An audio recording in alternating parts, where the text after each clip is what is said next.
Marco Polo, His Travels and Adventures. Chapter 3. Marco Polo Sets Forth. Part 1. As Marco Polo stood on that bright April morning in 1271 on the deck of the war galley and watched the glittering domes and spires of Venice receding from view, while the vessel sailed down the Adriatic, he little guessed how many years would elapse ere his eyes would greet the familiar home scenes again.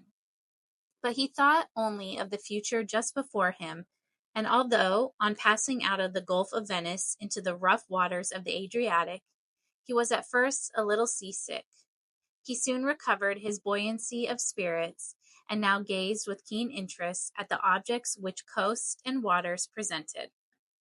It was a delightful trip through the Adriatic, across the sparkling purple waves of the Mediterranean, skirting the rugged coast of Greece, and at last launching into the more open ocean, out of sight of land, and the days that elapsed between the departure from Venice and the arrival at the curious old town of Acre on the Syrian coast, with its towered walls, its narrow, winding streets, its lofty castle, its temples, palaces, and churches, quite unlike those of Venice, were joyous ones to the young traveler. On landing at Acre, the brothers, Polo and Marco, repaired to the best inn in the place. And Niccolo lost no time in seeking out his old friend, the priest Towle, to learn what prospect there was of missionaries going eastward with them. Towle was rejoiced to see him, but said that no pope had yet been chosen, and begged Niccolo to stay at Acre until that event took place. At first Niccolo, impatient to reach the great Khan's court, resisted Towle's request, but finally the shrewd priest prevailed with him. "If you will give us leave to go to Jerusalem and get some holy oil from the lamp on the sepulchre," said Niccolo, "we will not proceed on our journey until you consent. The great Khan will receive the holy oil as a precious gift." "Be it so," responded Towle. "Go to Jerusalem, and after performing your errand, return hither. Perhaps then we shall have a pope."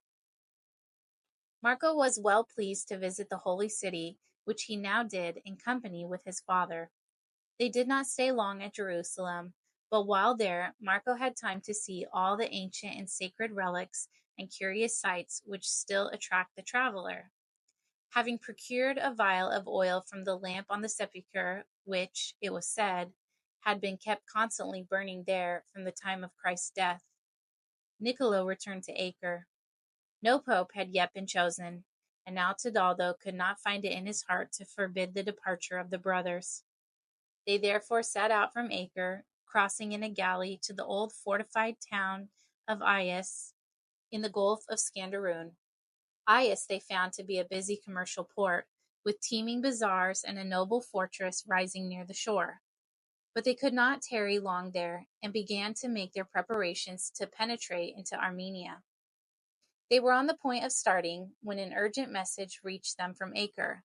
It seemed that a pope had at last been elected, and that the choice had fallen on no other than their friend Towle himself, who took the name of Gregory X, and he had sent for them to return at once to Acre and receive his instructions how to deal with the great Khan. On reaching Acre, the Polos were at once admitted to the presence of their old friend, who had now become the head of the church. Towle, or Pope Gregory as he should now be called, received them with all his old kindness of manner in the palace where he was sojourning, and gave his special blessing to young Marco, whose youth and bearing greatly pleased him. Then, turning to the two brothers, the Pope said, "Now I can give you full power and authority to be the envoys of the Church to Kublai Khan. You shall take with you 2 trusty friars, who will aid you in converting the heathen of Cathay, and you yourselves may ordain bishops and priests and grant absolution. To show my desire to receive Kublai into the bosom of the Church, I will give you some vases and jars of crystal to take to him as presents from me."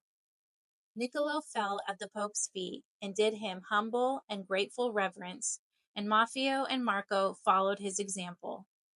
All their wishes seemed now fulfilled, and, after bidding the Pope once more adieu, and receiving his blessing, they set out to return to Aias. Inspired by the new and noble purpose of converting a vast nation of barbarians to the true faith.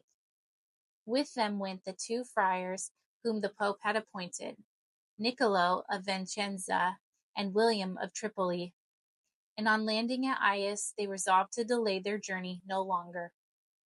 Another mishap, however, was destined to befall them before they found themselves full on their way eastward. At Aias they learned that Armenia, the country through which they were about to pass, had just been invaded by the Sultan of Babylon with a formidable army. No sooner had the 2 friars heard this unwelcome news than they ran to Niccolo and declared that they were afraid to go, or even to stay, at Aias. In vain Niccolo besought them to continue with him, and even to brave the dangers that now loomed before them, rather than give up the project of converting the people of Cathay. "No," replied the friars, "we are afraid of these ruthless Saracens. If they should capture any Christian priests, it would be to torture and kill them. Take our credentials and documents, Messer Polo, and God be with you. We must return to Acre." And so they did, taking the first galley that set out for that place. The Polos found that they must go forward alone, and after a last look at Aias, and feeling, truth to tell, somewhat alarmed lest they should meet the Saracen invaders, they started on the high road that led northward in the direction of Turkomania.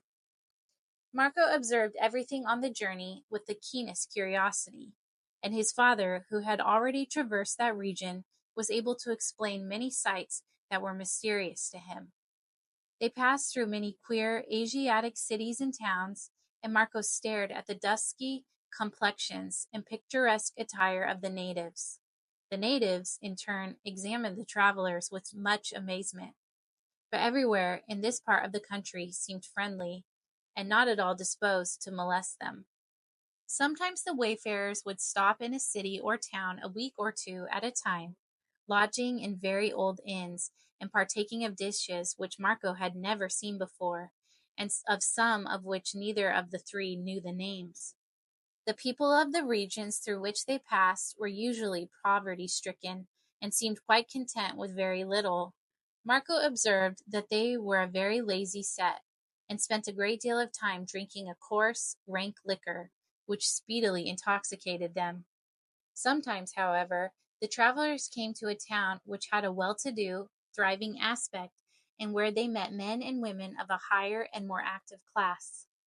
The chiefs in these places would treat them with hearty hospitality, placing before them the best dishes and most luscious fruits the region afforded, and giving them the best rooms in their houses, not very comfortable ones at best, in which to sleep.